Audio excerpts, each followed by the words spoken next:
বিজয় এই মুহূৰ্তত মই আপোনাৰ কাষলৈ আহিছোঁ আপোনাৰ জৰিয়তে আমি চাব বিচাৰিছোঁ কেনেধৰণে সজাই পৰাই তোলা হৈছে প্ৰস্তুতি কেনেধৰণৰ নিৰাপত্তাৰ দিশটো সকলোখিনি আমাক জনাওক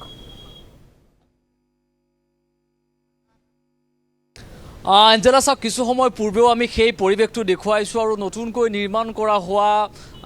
লোকপ্ৰিয় গোপীনাথ বৰদলৈ আন্তঃৰাষ্ট্ৰীয় যি বিমানবন্দৰৰ যি নতুন টাৰ্মিনেল সেই টাৰ্মিনেল কাইলৈ দেশৰ প্ৰধানমন্ত্ৰী নৰেন্দ্ৰ মোদীয়ে মুকলি কৰিব আৰু মুকলিৰ প্ৰাকখনত এক প্ৰকাৰ ইতিমধ্যেই ইয়াৰ যিসমূহ ব্যৱস্থাপনা সেই ব্যৱস্থাপনা খুব তন্নতন্নকৈ এক প্ৰকাৰ পৰিদৰ্শন কৰা হৈছে সমান্তৰালভাৱে ইয়াৰ যিসমূহ নিৰাপত্তা সেই নিৰাপত্তাৰ দিশটো পানী নসৰকা এটা ব্যৱস্থাৰ মাজেৰে ইতিমধ্যেই চোৱা চিতা কৰি থকা হৈছে যিহেতু এটা স্পেচিয়েল প্ৰটেকশ্যন গ্ৰুপৰ আণ্ডাৰত গোটেই ছাৰ্ভিলেঞ্চ কৰা হয় আৰু তেওঁলোকে যিহেতু গোটেই নিৰীক্ষণত ৰাখিব SPGৰ আণ্ডাৰত গোটেই নিৰাপত্তাৰ দিশটো যিটো চোৱা চিতাত থাকিব সমান্তৰালভাৱে NSC যি প্ৰটেকশ্যন সেই প্ৰটেকশ্যন ফ'ৰ্চ ইতিমধ্যে আহিছে সমান্তৰালভাৱে এয়া অসম আৰক্ষীৰ যিসকল বিষয়ববীয়া আছে তেওঁলোকৰ যি অসম আৰক্ষীৰ যিসকল জোৱান সেই জোৱানসকলক নিয়োগ কৰা হৈছে কিন্তু মই পুনতেই দেখুৱাইছোঁ যে প্ৰথমতেই চাওক এয়াই হৈছে সেইটো টাৰ্মিনেল যিটো এটা সপোনৰ টাৰ্মিনেল আৰু সমান্তৰালভাৱে যি আন্তঃৰাষ্ট্ৰীয় টাৰ্মিনেল আছে সেই আন্তঃৰাষ্ট্ৰীয় টাৰ্মিনেলৰ দৰেই এই ধৰণৰ এটা ব্যয়বহুল এটা সৌন্দৰ্যপূৰ্ণ এটা টাৰ্মিনেল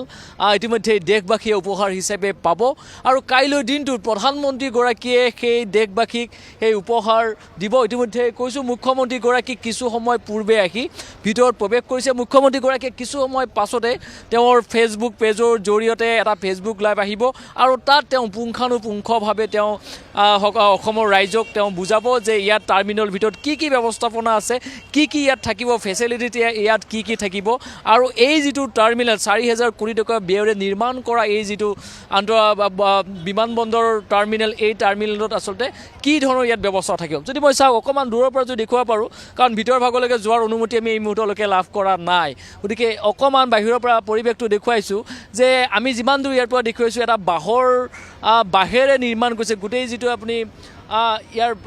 বাহিৰ ভাগৰ যিটো অংশ সেই অংশটো যদি চাই এটা বাঁহেৰে নিৰ্মাণ কৰা এটা অংশ এই ধৰণে আমি দেখিবলৈ পাইছোঁ আৰু কপৌ ফুলৰ এটা আৰ্হি ইয়াত আমি দেখিবলৈ পাইছোঁ দূৰৰ পৰা যদি চাই আপুনি কপৌ ফুলৰ আৰ্হিত বাঁহেৰে নিৰ্মিত এটা এই ধৰণৰ খুব সৌন্দৰ্যৰ এটা আৰ্টিকেক এটা এই ধৰণৰ দেখিবলৈ পোৱা যায় গতিকে আমি কথাখিনি পাতিম মুখ্যমন্ত্ৰীগৰাকীও যিহেতু ভিতৰত আছে মুখ্যমন্ত্ৰীগৰাকী ওলাই আহি মন্তব্য দিব কাইলৈ দিনটোত প্ৰধানমন্ত্ৰীগৰাকীৰ যিখন শ্বিডিউল কিবা ভ্ৰমণসূচী সেই ভ্ৰমণসূচীত কেইবাটাও দিশ থাকিব কাইলৈ প্ৰধানমন্ত্ৰীগৰাকীয়ে প্ৰথমতেই লোকপ্ৰিয় গোপীনাথ বৰদলৈ আন্তঃৰাষ্ট্ৰীয় বিমানবন্দৰৰ যি টাৰ্মিনেল প্ৰথমতে সেই টাৰ্মিনেল আনুষ্ঠানিকভাৱে মুকলি কৰিব তাৰ পাছতেই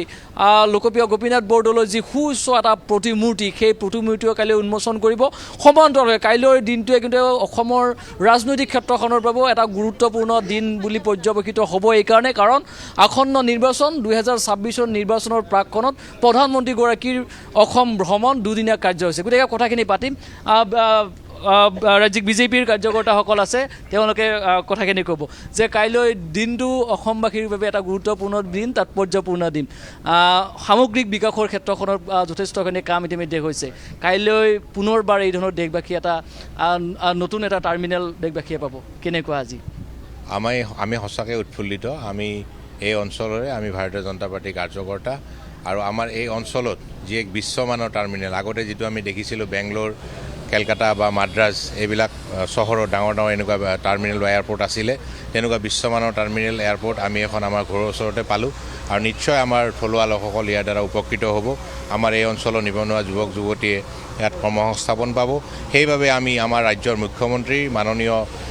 হিমন্ত বিশ্ব শৰ্মা ডাঙৰীয়াৰ লগতে মাননীয় নৰেন্দ্ৰ মোদী ডাঙৰীয়াক আমি অশেষ ধন্যবাদ জ্ঞাপন কৰিছোঁ আমাৰ এই এয়াৰপৰ্টখন ইমান ধুনীয়াকৈ সুন্দৰভাৱে অসমৰ ৰাইজ তথা ভাৰতবাসী ৰাইজৰ বাবে উৎসৰ্গিত কৰিবলৈ মাননীয় নৰেন্দ্ৰ মোদী ডাঙৰীয়া কালি আহি আছে আৰু আমাক এই ধুনীয়া এয়াৰপৰ্ট এখন প্ৰদান কৰিছে কাইলৈ এখন বিশাল জনসভা হ'ব এই জনসভা থাকিব প্ৰধানমন্ত্ৰীগৰাকীয়ে ৰোড শ্ব' এটা হ'ব আৰু প্ৰথমবাৰৰ বাবে ৰাজ্যিক বিজেপিৰ ইতিহাসত হয়তো প্ৰধানমন্ত্ৰীগৰাকীয়ে বাজপেয়ী ভৱনত প্ৰথমবাৰৰ বাবে ভৰি থ'ব এগৰাকী প্ৰধানমন্ত্ৰী হিচাপে কেনেকুৱা অনুভৱ কৰিছে মাননীয় প্ৰধানমন্ত্ৰী ডাঙৰীয়াই আমাৰ ৰাজ্যিক কাৰ্যালয়ত এতিয়ালৈকে আমাৰ অসমৰ ইতিহাসতে নাই আমাৰ প্ৰথমবাৰৰ বাবে আমাৰ বিজেপিৰ ৰাজ্যিক কাৰ্যালয়ত এজন প্ৰধানমন্ত্ৰী আমাৰ প্ৰধানমন্ত্ৰী ডাঙৰীয়া উপস্থিত হ'ব আমাৰ ইতিমধ্যে ৰাজ্যিক আমাৰ বিষয়ববীয়াই ৰাজ্যিক সভাপতি মহোদয় আৰু মাননীয় মুখ্যমন্ত্ৰী মহোদয় ইয়াৰ প্ৰস্তুতি সম্পূৰ্ণ কৰি তুলিছে আৰু গোটেই আমাৰ প্ৰায় 1.5 কিলোমিটাৰ জোৰা ৰাস্তাত আমাৰ প্ৰায় 50-60 হাজাৰ কাৰ্যকৰ্তা থিয় হৈ থাকিব আমাৰ বিজেপি দলৰ পতাকা আৰু তেখেতক আদৰণি জনোৱা বেনাৰ ফেষ্টুন লৈ আমি তেখেতক বিশালভাৱে আদৰণি জনাম আৰু লগতে আমাৰ থলুৱা কৃষ্টি সংস্কৃতি যি আমাৰ এক সম্ভাৰ আছে আমাৰ এই উত্তৰ পূৰ্বাঞ্চলত সেই থলুৱা সংস্কৃতি কৰ্মীসকলে তাত নৃত্য আদি কৰি থাকিব আৰু মাননীয় প্ৰধানমন্ত্ৰী ডাঙৰীয়াই আমি মাননীয় মুখ্যমন্ত্ৰী মহোদয়ে ৰাজ্যিক কাৰ্যালয়ত যোৱাকালি আমাক জনাইছে সভা হৈছিলে তেওঁ খুব লাহে লাহে গাড়ীখন যাব আৰু আমাৰ ৰাইজক তথা আমাৰ থলুৱা কৃষ্টি সংস্কৃতি তেওঁ উপভোগ কৰিব ধন্যবাদ জনাইছোঁ আৰু এইধৰণে ৰাজ্যিক বিজেপিৰ প্ৰতিগৰাকী কৰ্মকৰ্তাসকল আহিছে যে এইধৰণে প্ৰধানমন্ত্ৰীগৰাকীয়ে অসমৰ সাৰ্বজনীন উন্নয়নৰ বাবে কেইবাটাও পদক্ষেপ ল'লে শেহতীয়াকৈ কাইলৈ দিনটো অসমৰ ইতিহাসৰ বাবে এটা গৌৰৱ উজ্জ্বল এটা দিন হ'ব আপোনালোকে কেনেকুৱা অনুভৱ কৰিছে আমাৰ এয়াৰপৰ্টৰ লোকপ্ৰিয় গোপীনাথ বৰদলৈ এয়াৰপৰ্টৰ আশে পাশে যিখিনি আমাৰ গাঁও আছে সেইখিনি গাঁৱৰ আমাৰ কাৰ্যকৰ্তা সকলক আমাৰ গাঁৱৰ ৰাইজক আমি সচেতন কৰি দিছোঁ যে আমাৰ এনেকুৱা এটা সপোনতো ভাবিব নোৱাৰা এটা টাৰ্মিনেল এটা আমি পাইছোঁ গতিকে আমাৰ বুকুৰ মাজত থকা আমাৰ পদূলিমুখত থকা গতিকে সেই টাৰ্মিনেলটো পাই আমি সকলো ৰাইজ উৎফুল্লিত হৈছোঁ অহাকালি আপোনালোকে দেখিব সকলো ৰাইজ আহি আমি প্ৰধানমন্ত্ৰী আমাৰ মাননীয় মুখ্যমন্ত্ৰীক আদৰণি জনাম আৰু ইয়াৰ পৰাই আমাৰ ৰাজ্যিক কাৰ্যালয় এটা তেওঁ যাব আৰু পদাৰ্পণ কৰিব ৰাজ্যিক কাৰ্যত এনেকুৱা আগতে আমাৰ নাছিলে ৰাজ্যিক কাৰ্যালয়ত মাননীয় প্ৰধানমন্ত্ৰীয়ে আমাৰ পদাৰ্পণ কৰিব আন্তঃৰাষ্ট্ৰীয় পৰ্যায়ত এই ধৰণৰ এটা টাৰ্মিনেল আন্তঃৰাষ্ট্ৰীয় আমি যিমানখিনি বিমান আমি দেখোঁ সেই আৰ্হিতে ইতিমধ্যে নিৰ্মাণ কৰা হৈছে বিশেষকৈ আপোনালোকে দাবী বা আপোনালোকে কি ধৰণৰ পৰামৰ্শ দিব মুখ্যমন্ত্ৰীগৰাকীয়ে যে থলুৱাসকলক যিসমূহ থলুৱা যুৱক যুৱতী আছে তেওঁলোকে যাতে ইয়াত কৰ্মসংস্থাপন লাভ কৰে সেই দিশটোলৈ নিশ্চিতভাৱে প্ৰথম কথা যিখন আমাৰ এয়াৰপৰ্টৰ নতুন টাৰ্মিনেল ইতিমধ্যে সাজু হৈ উঠিছে সেইটো আমাৰ অসমৰ থলুৱা কৃষ্টি সংস্কৃতিক ৰিপ্ৰেজেণ্ট কৰিয়ে মুখ্যমন্ত্ৰী মহোদয়ে কৈছে অলৰেডি ৰিপ্ৰেজেণ্ট কৰিয়ে বনোৱা হৈছে আপোনালোকে দেখিবলৈ পাইছে আপোনালোকে যদি ভিতৰত গৈ দেখিবলৈ পাব আমাৰ তলৰ যিটো ফ্ল'ৰ আছে সেইটো আমাৰ বাঁহৰ আৰ্হিৰে আমাৰ যিটো ঢাৰি থাকে আমি যিটো ঢাৰি অসমীয়া সংস্কৃতি এটা অংগ ঢাৰিৰে সুন্দৰভাৱে নিৰ্মাণ কৰিছে আপুনি লগতে আমাৰ কপৌফুল যিটো আমাৰ জাতীয় আমাৰ ফুল সেই ফুলৰ আৰ্হিত নিৰ্মাণ কৰিছে গতিকে আমি মুখ্যমন্ত্ৰী মহোদয়ক অশেষ ধন্যবাদ জ্ঞাপন কৰিছোঁ যে তেওঁৰ নেতৃত্বত নৰেন্দ্ৰ মোদী মহোদয়ৰ নেতৃত্বত এটি সুন্দৰ এয়াৰপৰ্ট এইটো এটা দীৰ্ঘদিনীয়া আমাৰ অসমবাসীৰ বা গুৱাহাটীৰ ওচৰ পাজৰৰ আমাৰ আন্তঃৰাষ্ট্ৰীয় এয়াৰপৰ্ট হিচাপত যিটো উন্নত মানদণ্ডৰ এয়াৰপৰ্ট হ'ব লাগিছিলে এইটো আমাৰ নাছিলে কিন্তু ইমান বছৰ পিছত একমাত্ৰ নৰেন্দ্ৰ মোদী ডাঙৰীয়া আৰু মুখ্যমন্ত্ৰী মহোদয়ৰ প্ৰচেষ্টাত সুন্দৰভাৱে আমাৰ টাৰ্মিনেলটো সাজু হৈ উঠিছে লগতে আপুনি যিটো কৈছে থলুৱা যুৱক যুৱতীৰ নিয়োগৰ ক্ষেত্ৰত সেই ক্ষেত্ৰত নিশ্চিতভাৱে আমি আশাবাদী মুখ্যমন্ত্ৰী মহোদয়ে উচিত পদক্ষেপ গ্ৰহণ কৰিব আৰু আমি মুখ্যমন্ত্ৰীৰ ওপৰত সম্পূৰ্ণ 100% বিশ্বাস আছে তেওঁ সদায় থলুৱা জাতি জনগোষ্ঠীক লৈ আগবাঢ়ে আৰু ভৱিষ্যতেও আগবাঢ়িব ইতিমধ্যে ইয়াৰ বিভিন্ন যি টাৰ্মিনেলৰ নিৰ্মাণ কাৰ্যত আমাৰ থলুৱা যুৱক যুৱতী ইতিমধ্যে নিয়োজিত হৈ আছে আৰু আমাৰ এয়াৰপৰ্টখনৰ আগৰ পৰাই আমাৰ থলুৱা যুৱক যুৱতী নিয়োজিত হৈ আছে কিন্তু এতিয়া হোৱাৰ পিছত আকৌ অধিক যুৱক যুৱতী আমাৰ খিলঞ্জীয়া যুৱক যুৱতীয়ে নিশ্চিতভাৱে ইয়াত নিয়োগ লাভ কৰিব আৰু মুখ্যমন্ত্ৰীৰ ওপৰত আমাৰ 100% বিশ্বাস আছে আৰু তেওঁ সদায় খিলঞ্জীয়া হৈ আগবাঢ়ি আহিছে খিলঞ্জীয়া জাতি জনগোষ্ঠীৰ হৈ আগবাঢ়ি আহিছে গতিকে আমি তেওঁৰ ওপৰত দৃঢ় বিশ্বাস সদায় আছে আৰু শেষত মুখ্যমন্ত্ৰীৰ লগতে প্ৰধানমন্ত্ৰী ডাঙৰীয়াক অশেষ ধন্যবাদ জ্ঞাপন কৰিছোঁ ইমান ধুনীয়া টাৰ্মিনেল এটা আমাক উপহাৰ দিয়াৰ কাৰণে কাৰণ এইটো হোৱাৰ লগে লগে দক্ষিণ পূব এছিয়াৰ দুৱাৰমুখ পৰিণত হ'ব ইতিমধ্যে আপোনালোকে বাতৰি কাকতত বা হেৰিত গমেই পাইছে আপোনালোক যিহেতু সংবাদকৰ্মী যে লংগেষ্ট ৰানৱে হয়তো এইটো হ'ব পাৰে ইতিমধ্যে নিউজতো সেইটো বস্তু আহিছে গতিকে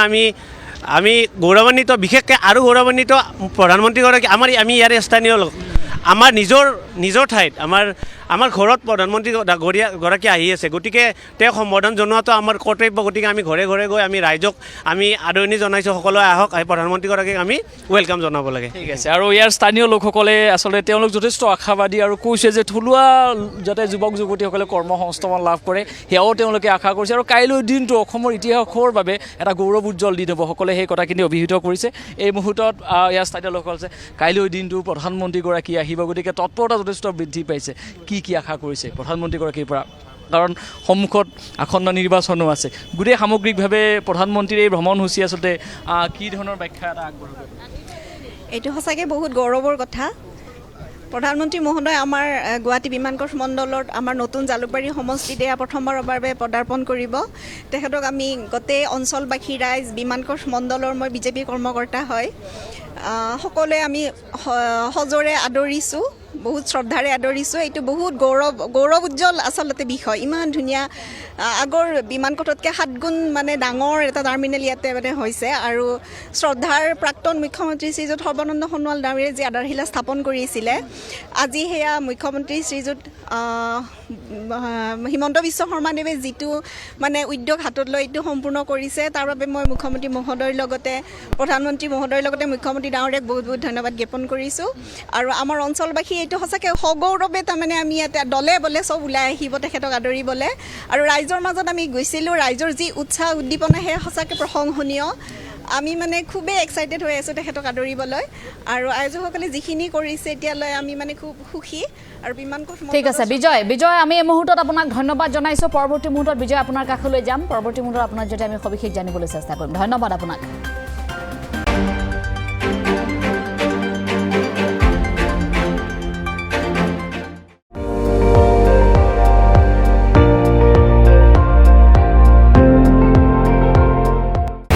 আপুনি চাই আছে ND24 সৰ্বশ্ৰেষ্ঠ নহয় সৰ্বোত্তমৰ দৌৰা।